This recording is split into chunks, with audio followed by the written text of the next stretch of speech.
Hello friends, this is Dr. Amarjit Kaur, Professor of Accounting and Business Communication at the Department of Management, Gurugram University, Gurugram. I am here with you to talk about problem management process. So, problem management process is a very important process which is required to be used by almost every kind of business, be it into IT sector or any other company or organization having IT sector or having IT department in their business. Because nowadays businesses are dependent on IT services for most of their operations, be it marketing, be it finance, be it HR, everywhere IT services are now embedded. So, it becomes very imperative that businesses understand what is problem management process and how to implement it. In past we have discussed about problem management process, its meaning and the benefits. So, today I am going to talk about in this session stages or how to implement problem management process in a business. So, let us start with the first step. First is identify the issue, number 2 is understand the problem, number 3 is solve the problem, number 4 is monitor the solution provided, number 5 is close the issue and number 6 is reward the team.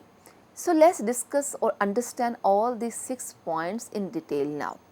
So, anybody or any organization who is which is keen to implement problem management process, the first thing is we need to understand the issue itself. We need to identify, we need to diagnose the issue, because for times there could be an incident which may be taken as a problem. So, unless that incident is happening frequently, is actually culmination of similar kind of incident, that situation is a problem, right? And so, identifying the exact problem. So, we are not going to identify the incident, or our objective should be to identify what is the issue in whole. The issue is the server is down, or the power cut is there, or issue is that security of the website, threats on the website, malfunctioning, malware, all those things. So, what is the real issue? Why there is a breakdown in the system? So, that is the first step in the problem management process, that we identify the issue. Once we have identified that this is the outcome, this is the this is the issue which is happening, then we need to understand as a second point that what is the real problem behind that issue, right. So, what is the real problem? What is causing that issue to happen, to emerge? So, which means the real problem, not issue is the occurrence, and what is the problem behind it? What is the root cause behind it? So, the second thing is to understand the problem from various perspectives, from financial perspective, from legal perspective, from social perspective, from companies, policies, vision, mission perspective. So, we will understand the problem from various perspectives, right. So, is it just the technology, or it is the does it involve the financials as well, does it involve anything else? So, we have to understand the problem from various perspectives. How would it cost? We need to gather the data, we need to gather images, we may prepare a flow diagram of the whole problem, of the whole issue, try to understand it better. So, first thing was to identify the issue, then second thing is to understand the problem by applying many tools. You may use pragmatic approach, you may call for meeting, you may use the role play cases, people will explain, or you may gather as much information as possible and then understand the problem. The third is solving the problem. So, once you have identified, the next thing is that you have to solve the problem. So, to solve the problem, we need to ensure that there is, in the already defined problem management process, there is a team which has already been identified, which everybody knows that I am responsible for this kind of problem. I am responsible for this part of the whole problem, right. There could be more than one member, which means the team which is working on one problem, right. Every member of the team should be knowing that which part of the problem he or she is looking for. Somebody is looking at the technical part of the problem, other is looking at the implication, social implication, other is looking at the legal implication. So, there could be many people working parallelly on the problem. Another could be simply looking at the loss of customers, looking at many more aspects related to customers, right. So, orientation of every individual in the team should be defined, should be known to others, and there should be synergy in the team. Only then problem can be solved, and problem can be solved with the help of many methods. In future we will be discussing about the method to solve problems, right, techniques which are used to solve problem, but here we are discussing to this extent because we are discussing steps, right. So, thus to solve the problem one has to have a team in place, one has to have a defined strategy, defined process in place. That is the whole problem management process. Within that we need to have these things defined. So, point number 4 is that once the problem is addressed, a solution is been provided. So, then our process should be such that we just do not stop there. Our problem management process does not end at just providing the solution. It still has many more things to do. The next thing should be, once the problem has been solved, some solution has been provided, the next thing should be to monitor the solution. Where is that solution which we provided as a team working or not? There should be a defined responsibility that X or Y will continue observing the solution, how effective is this, how long does this continue to work, is this a permanent solution, do we need some correction or modification in the solution which we provided, right. This is possible only if the solution which has been provided, which has been developed and has been provided by the team as a part of problem management process is monitored, right. So, only the monitoring, effective monitoring, in fact not only monitor, but the effective monitoring I would say would help not let that problem happen again. Then the fifth number under this process is, the fifth point is, once it is ensured that the solution which was provided after due monitoring, after a certain time which is a satisfactory time to test the solution, then that solution seems to be, when it seems to be effective, then we should put a close, that now this issue is closed. So, we should not be in hurry to close an issue without having effective monitoring, without having confirmation from all the concerned departments which face the problem, that they are no longer facing the similar problem, that problem has been resolved actually at ground level, and then this comes the stage when we call it as closing of the issue. So, once the issue is been closed, it should be intimated to all the concerned departments, teams, people, that this issue get resolved and now stands closed from our end, so that they know that now whatever they are working, whatever the service they are getting is the solution, is the final solution to the problem they raised. So, once this is closed, after that there should be a practice to reward the team, because the amount of loss which can be caused because of interruption in IT services at any organization could be enormous. It could be really very huge amount. So, it is important for organizations to have a system in place as part of the problem management process to reward the team which worked to provide the solution, because there are so many departments which are dependent on IT, right. There is I doubt any reasonable sized organization would be doing without IT services, right. So, so the team which is the backbone, which is considered to be the backbone of the organization nowadays, should be rewarded for solving such problems, because it really saved a lot of amount, a lot of loss for the business, for the organization. So, it is important, is essential to have a system to reward the team. That is the last step of implementing problem management process. Now, after this, I would like to talk about that what are the tips to make effective problem management process. So, everybody wants to or may have already tried to have problem management process, but the question comes in, if a business has already implemented a management process to solve the problem, which we call as problem management process, how to make it more effective. So, let me give or discuss 3-4 tips about this. The first is resolve issue immediately. Number 2, make notes. Number 3, communicate with team members. Number 4, be proactive. So, let us discuss them now. Number 1 is resolve issues immediately.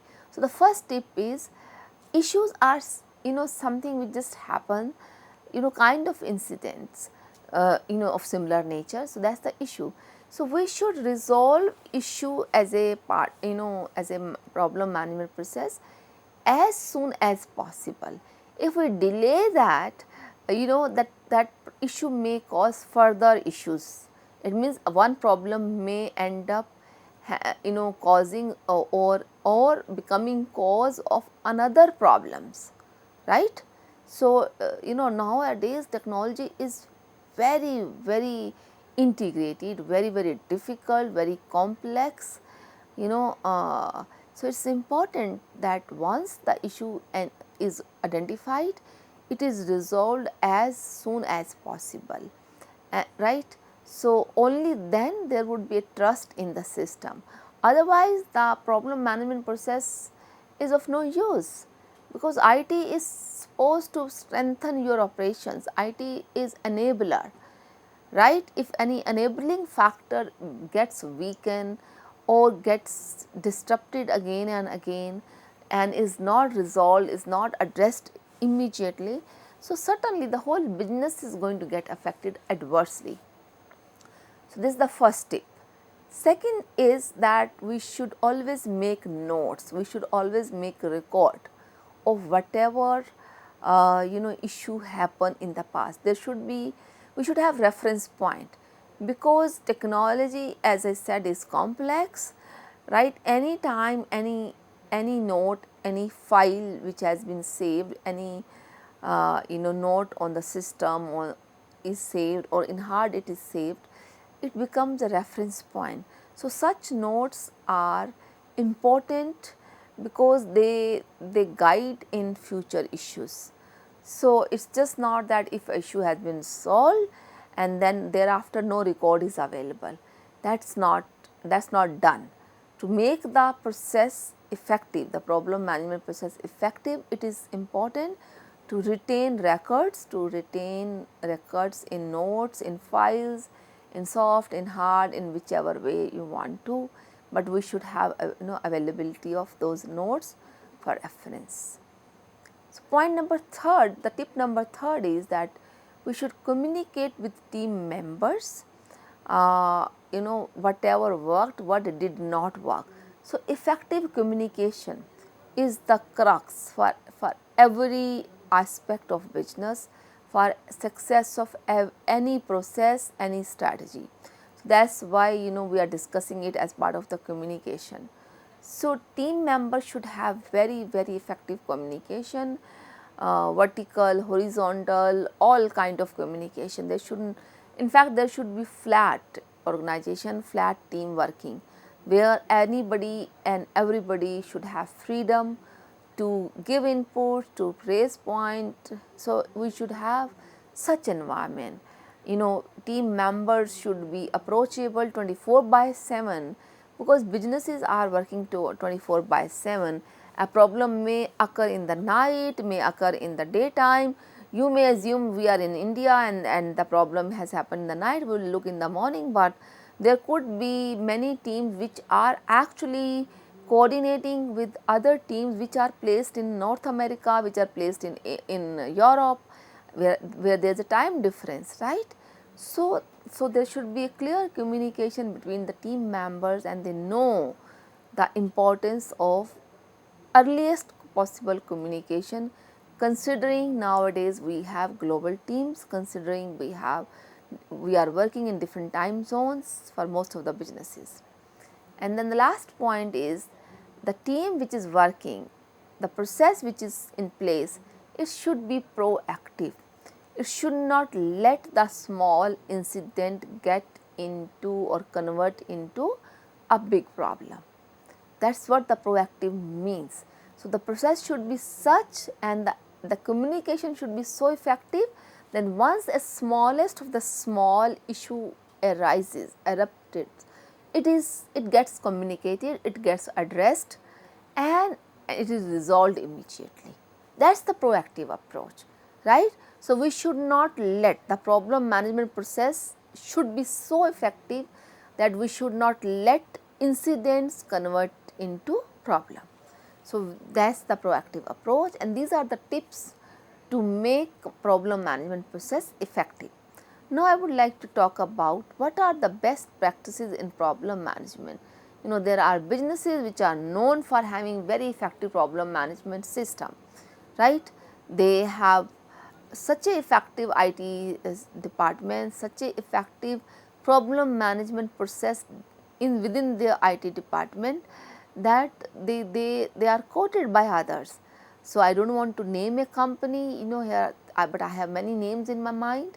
So, what are the best practices in problem management process? I am going to talk about that now. So, there are 4 or 5 things I want to discuss. Number 1, assigning a dedicated problem manager. Number 2, use an effective communication strategy. Number 3, keep up with service level agreements. Number 4, use reactive and proactive problem management techniques. So, now I shall be discussing these best practices to make problem management process very effective in any IT department of a organization or IT company itself. So, number 1, assigning a dedicated problem manager. So, there should be a team which is working for taking care of problem management or part of problem management process, and that team should be headed by a manager which is exclusively given a charge of problem management, right. So, somebody is accountable, is answerable, is dedicated.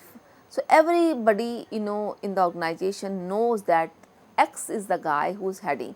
We have most of the time IT department and there is a chief IT officer, those are the designations which are given nowadays, right. So, or director IT department, like that. So, those are the people, that person is dedicated one, he is the power in that in that process. So, he should be a competent person, that manager is dedicated, but it should not be just a formality, it should not be ignored, because companies may pay attention to a production manager, marketing manager, assuming they are the ones who have to market. Even the sales manager is given the most important priority, because they sell, they bring revenue, and this problem management process is not a revenue center, it is an expense, it is a cost center for any organization. So, but this cost center, which is just not generating revenue directly, in fact is instrumental in generating revenue for all with the help of all revenue centers. You may name any center as any department, any revenue center, but the fact of the matter is that this particular department or this particular manager, your IT department or this manager is the one who is helping everyone to perform their services effectively and generate revenue. So, cannot be ignored. This should be independent, dedicated person known to everybody and is given enough responsibilities and powers to operate effectively. So, second best practice of any business could be that using an effective communication strategy. So, it should be a strategy. When we say strategy, means we develop a plan. What is the plan?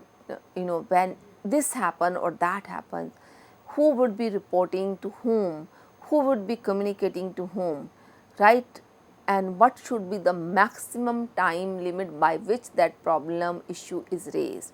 It could be 1 second to 10 second to 1 minute to 1 day, right? So, it all depends. So, it means all kind of seenable problems are preempted and it is written who would be communicating, whom would he or she be communicating to, and within what time.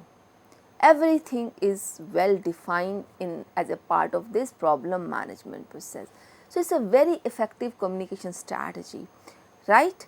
So, in fact, the best communication strategy is where all kind of means of communication are used, so that if somebody is not available or accessible through mail, can be accessed through the internal platform system, could be accessed through phone, could be accessed through different means, right, so that the delay in the communication is minimum or not at all. The third point, which is another best practice, is that we should keep up with service level agreements, SLAs.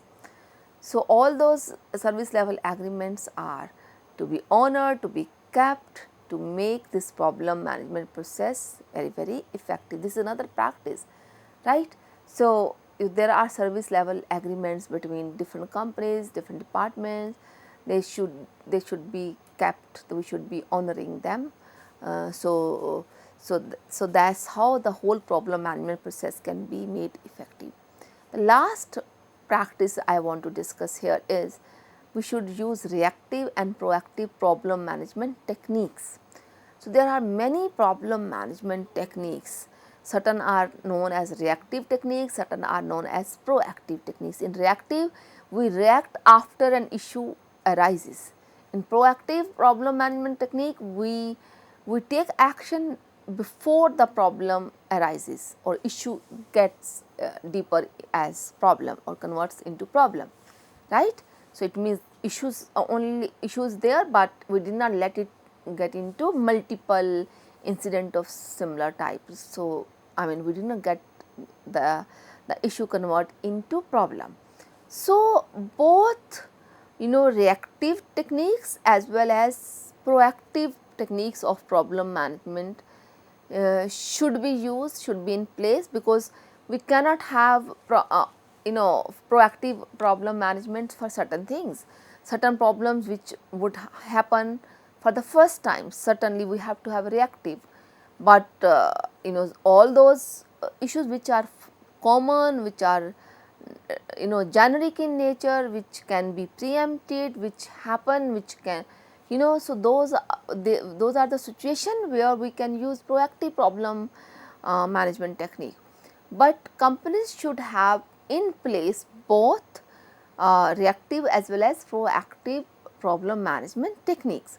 So, if companies actually implement all these practices and take care of having a dedicated person in place, having a very effective business, effective communication strategy in place, or does honor service level agreements, does take care of ensuring to have both problem management active, proactive as well as reactive techniques, combination of all these things, right. This along with good record keeping, along with along with the dedicated team, the problem management process can actually be as effective as possible or as imaginable, because then the companies will not feel handicapped. The companies will actually be able to respond, react, react, quickly for any issue that get resolved. So I hope these points will help you understand how a problem management process can be made effective in any organization. I would like to sign up now with this. So thank you very much, friends.